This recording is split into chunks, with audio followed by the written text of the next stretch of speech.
just a brief video of Hogwarts Express playing Christmas tunes. So this is a hidden feature of the early Lionel version of the Hogwarts Express, and what you'll see is that a simple modification to the controller, which I'll show you elsewhere, by drilling a hole underneath this control button, allows you to play the tunes.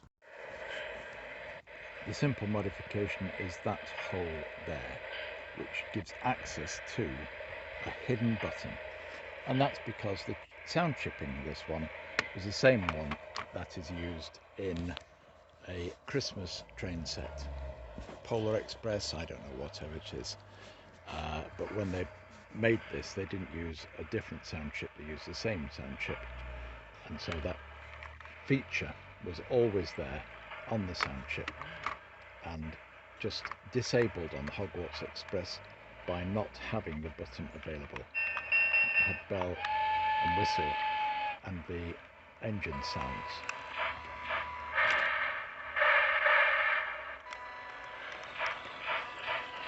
Hope you enjoy it.